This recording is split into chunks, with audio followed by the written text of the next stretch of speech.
Assalamualaikum warahmatullahi wabarakatuh. Perkenalkan, nama saya Iqbal Ilahi, mahasiswa semester 8 Prodi Sistem Komputer.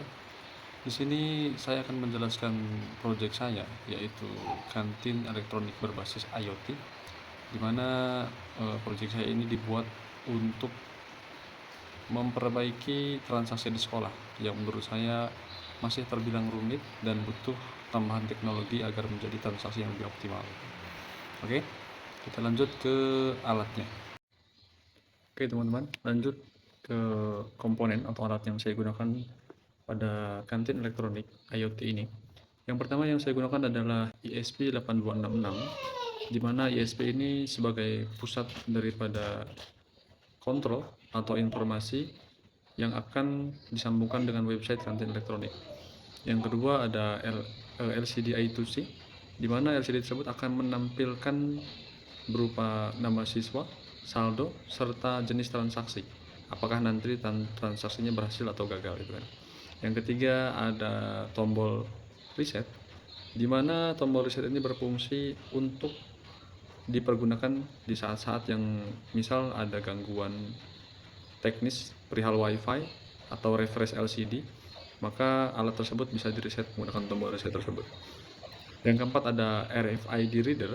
Nah, alat ini menjadi alat yang utama yang berfungsi membaca WID transaksi, di mana ketika kartu ditempelkan, dia akan membaca identitas dari semua kartu RFID yang ditempelkan.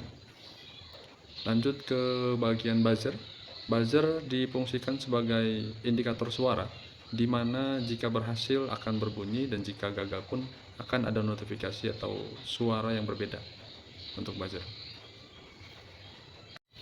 Oke teman-teman, kita lanjut ke demo alat yang saya buat. Di sini saya akan menunjukkan bagaimana cara kerja alat yang saya buat. Kita bisa langsung masuk ke alatnya. Oke teman-teman, di sini alat sudah saya nyalakan. Di awal dia menyala, dia itu membutuhkan koneksi WiFi. Jadi di sini kita setting WiFi terlebih dahulu. Kita koneksikan dengan WiFi yang ada. Dia pertama akan memunculkan WiFi daripada ESP8266 yang bernama kantin IoT. Nah, di kantin IoT ini kita masuk terlebih dahulu WiFi yang dipancarkan oleh alat atau dari ESP8266. Ketika terhubung, otomatis dia akan langsung redirecting, guys. Dia akan buka website yaitu WiFi Manager. Nah, kita configure WiFi dulu. Di sini kita memilih koneksi WiFi yang kita hubungkan. Jadi nanti laptop dengan alat itu harus satu jaringan. Contoh di sini saya pakai salah satu WiFi. Saya input passwordnya. Kita save. Nanti yang awalnya di sini setting WiFi ini akan berubah menjadi scan kartu. Nah, ini teman-teman. Ini sudah dalam mode scan kartu. Oke. Lanjut. Jangan lupa untuk laptopnya atau komputer kita hubungkan dengan WiFi yang sama juga. Setelah kita hubungkan,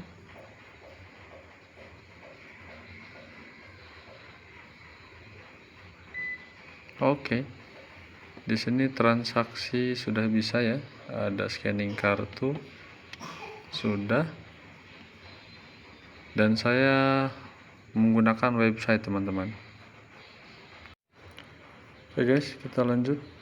Ketika alat sudah kondisi ready untuk scanning kartu di laptop atau di server, kita bisa login sebagai server. Saya membuat website lokal dengan exampp menggunakan phpMyAdmin, mendevelop kantin elektronik secara mandiri.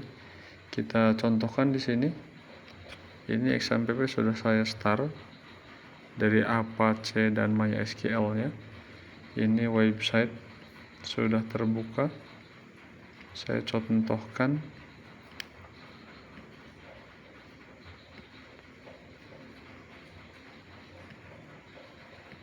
Kita coba login di laman admin dulu teman-teman.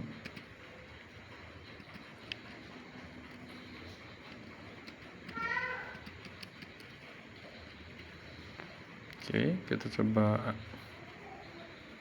masuk. Kondisi alat juga standby ya. Nah, ini website sudah terbuka. Jadi di server ini ada dashboard, terus ada manajemen siswa, kasir atau admin, ada untuk top up juga teman-teman. Sebelumnya kita coba untuk top up dulu. Sini saya punya 3 kartu ya. Kita coba dulu, kita scanning di alatnya. Nah, di situ terbaca. Sebentar. Kita ulangi scanningnya.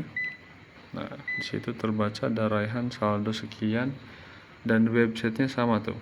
Raihan saldo 13.000. Oke. Contoh kita top up. Jadi nominal top upnya kita tinggal input di sini. Misal saya top up 5.000. Enter. Otomatis transaksi berhasil dan saldo bertambah. Yang tadi 13.000 jadi 18.000. Di sini ada riwayat top up-nya juga, dan itu pun di dashboard dia terdeteksi. Jadi untuk admin bisa kontrol seluruh transaksi itu. Ini transaksi baru yang di bawah top up terbaru 5.000 tadi. Oke teman-teman. Kalau saya pakai kartu lain pun sama. Jadi tinggal saya tap di kartu. Nah, di sininya akan berubah tuh. Satu lagi misal contoh, tap lagi. Dia akan berubah tuh. Oke. Itu untuk top up. Nah, kita lanjut ke menu kasir. Kasir nanti kita di web yang lain. Kita buka laman loginnya sama, kita tinggal input username dan password kasirnya. Contoh kita login. Nah, pada laman kasir itu hanya ada tab kasir. Jadi kasir hanya bisa melihat transaksi dan transaksi pembelanjaan saja, tidak bisa top up dan semacamnya. Oke. Contoh kita di sini mau jajan, ini kan with yang tadi ya. Contoh kita tap kartu lagi. Nah, Raihan saldonya muncul tuh 18.000. Contoh kita belanja misalkan total 7.000, kita tinggal input 7.000 tuh 23, enter. Nah, transaksi berhasil. Dan di sini nanti muncul juga teman-teman sebenarnya. Jadi kalau tadi bisa diperhatikan, kita scan di sini tuh saldonya 11.000. Antara LCD dan website itu selaras gitu loh. Contoh saya jajan lagi 5.000. Nah, kita dari penampilan sini ya. Transaksi oke, sisa 6.000. Begitu teman-teman tuh. Sangat selaras kan? Contoh kartu lain. Nah, ini saldonya masih banyak nih, 50.000. Dan itu semua transaksi tadi bisa terdeteksi pada server di dashboard. Itu kantin tuh, transaksi tadi 7.000, 5.000 dengan di kasir 1. Baik kasir 2, 3 seterusnya nanti tinggal dikasih identitas dari semua device-nya saja. Oke. Yang terakhir teman-teman, untuk manajemen datanya ada di bagian laporan. Nah, di laporan ini pada server semua transaksi ada di sini, baik top up maupun belanja. Nah, di sini nanti untuk laporan bisa kita sortir. Contoh misalkan top up hari ini tanggal sekian itu kan. Kita tinggal tampilkan total top up hari ini berapa misal. Nah, ada di sini total pergerakan saldo 207.000 dari total top up yang ada. Terus misalkan kantin, kasir 1, transaksinya otomatis tadi ininya belanja kasir 1 tampilkan loh. Sesuai tuh di kasir 1 tadi Raihan jajan apa aja, Seri Awang jajannya berapa, dan semua bisa kita ekspor ke laporan Excel. Nah, setelah di ekspor otomatis ada laporannya bentuknya Excel. Kita tinggal buka, nanti datanya seperti ini teman-teman tuh. Sudah nominal, tinggal kita kalau mau kalau mau pakai rumus tinggal dijumlahkan aja. Misalkan di sini sama dengan sum. Nah, sum tambahkan enter itu. Totalnya di sini 84.000. Jadi semua sudah terintegrasi dengan baik.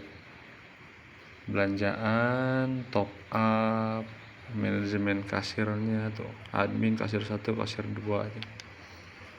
Oke teman-teman, saya rasa demonstrasi untuk alat sangat cukup, jadi sudah sangat berfungsi dengan baik. Raihan, oke teman-teman. Baik, itu penjelasan atau demonstrasi dari alat yang saya buat. Sedikit kesimpulan, saya rasa untuk alat yang saya buat ini bisa menjadi solusi daripada manajemen data sekolah yang saya rasa kalau kantin konvensional itu kan masih sulit ya. Sulit dalam artian manajemen datanya, terus data terpusat dengan sekolahnya, apalagi pondok pesantren begitu. Nah, dengan adanya alat ini semua bisa dikontrol dalam satu sistem terpusat gitu. Dan ini memudahkan dalam hal penggunaan jajan anak gitu kan, bisa terkontrol dengan baik. Jadi mereka tuh tidak bisa jajan di luar sekolah karena kartu mereka sudah terintegrasi dengan sistem yang ada hanya di sekolah atau di pondok pesantren tersebut. Baik, sekian penjelasan alat dari saya. Kurang lebihnya mohon maaf. Bila ada memang yang perlu dikoreksi dan ditambahkan, saya sangat menerima. Cukup dari saya. Wabillahi taufiq wal hidayah. Wassalamualaikum warahmatullahi wabarakatuh.